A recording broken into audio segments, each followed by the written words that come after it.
Hello and welcome.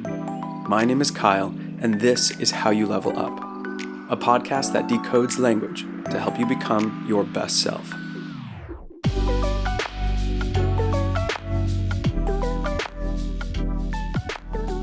Today we ask, what is cognitive behavioral therapy? You've probably heard of it before, most often referred to as CBT.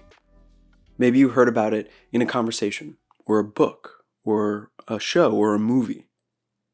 The history and practice of cognitive behavioral therapy started with some well-known names in the field of psychology between the 1920s and 60s. We're talking about Pavlov, Watson, and Skinner, who in their different ways focused on changing behavior through conditioning. Pair that with Ellis in the 1950s with the creation of rational emotive behavior therapy, and in the 60s with a shift towards understanding the impact of mental processes on behaviors like Beck's cognitive therapy, approach to identify and correct distorted thinking in depression treatments.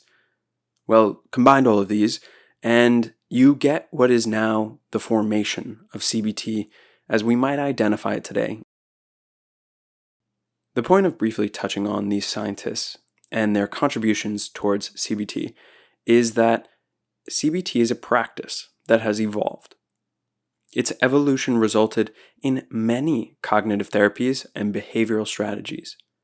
Today, various CBT branches or styles have surfaced, like mindfulness-based cognitive therapy, acceptance and commitment therapy, dialectical behavioral therapy.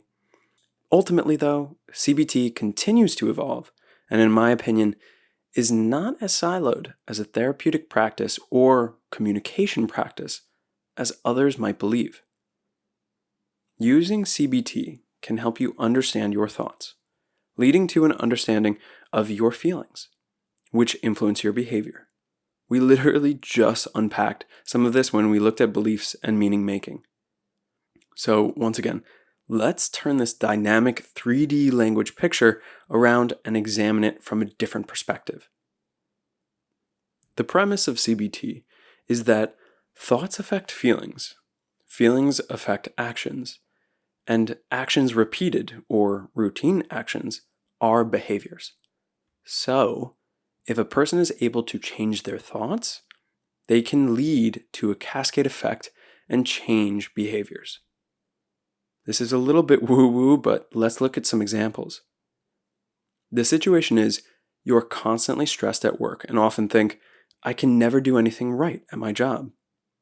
The application of CBT here is to, step 1, identify the thoughts, which in this case are that you think you cannot do right when completing tasks or projects at your job. Step 2, challenge these thoughts by asking yourself, is it really true that I never do anything right? What is something I did right recently? Reflect on past successes and positive feedback from coworkers or managers. Then step 3, change your thoughts from, I can never do anything right at my job, to, I have challenges at work and I have successes, so I will learn from my mistakes and grow from the challenges I face. A second example is that you feel anxious about social events. Maybe your internal dialogue sounds like, everyone is going to judge me, or I'll embarrass myself somehow, or if I'm not living up to some standard, I won't be accepted. The application of CBT here is to, step 1, identify the thought and understand it. These internal dialogues sound similar to fear. Does the thought and the fear come from a belief that you will be judged negatively by others because of an experience you had previously? Do you strive to avoid the possibility of it happening again? Step 2, challenge these negative thoughts and leverage evidence from previous experiences beyond that 1, maybe 2 times where you were judged. How many times was it that you went to a social event and were not judged? Countless, I'm sure. And how many times did you believe you were going to be judged and then it didn't happen? So step 3, we then change the negative thoughts to more realistic ones. Like that, people are too concerned with themselves to overtly judge you.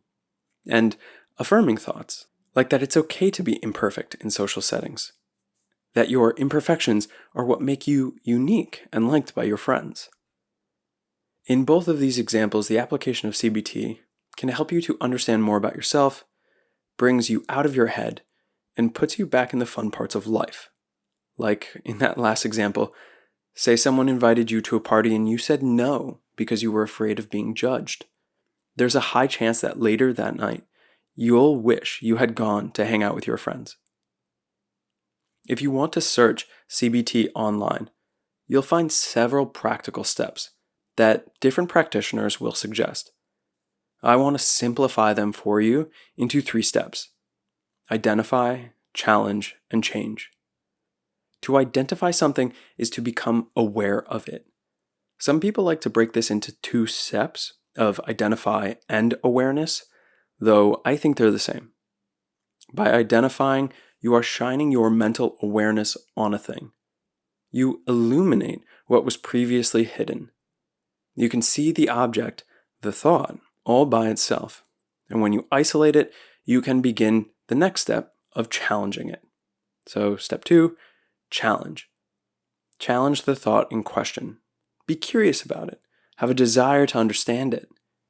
Why would I think this negative thought about myself? What value does this thought bring to me if I believe it to be true? Does it protect me from something? Does it mitigate any harm? What value is lost from believing in this thought? What do I miss out on because I believe in this thought? And the next step is change or reframe the negative or inaccurate thinking. We've touched on reframing before, and it's something that's going to come up again and again.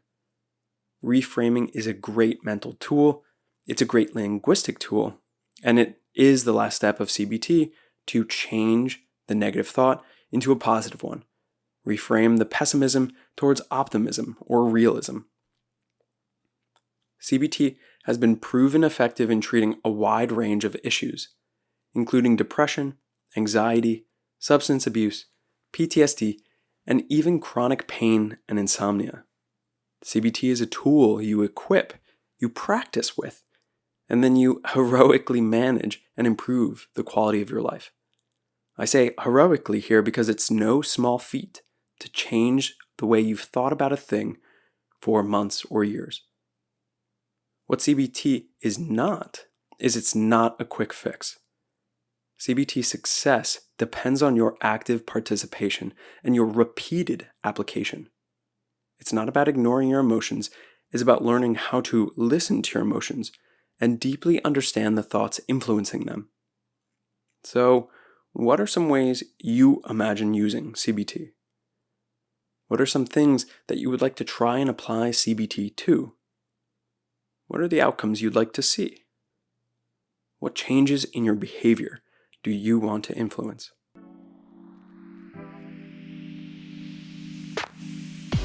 Thank you for listening to How You Level Up. If you're enjoying the show, subscribe and give a 5-star rating.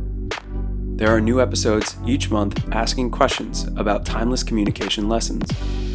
Language is a medium for sharing, and the knowledge unpacked here can be applied to anyone, anywhere, facing any challenge. If there's a question or topic you'd like me to dive into next, send a note to any of my connected social media accounts. This is all about how you level up.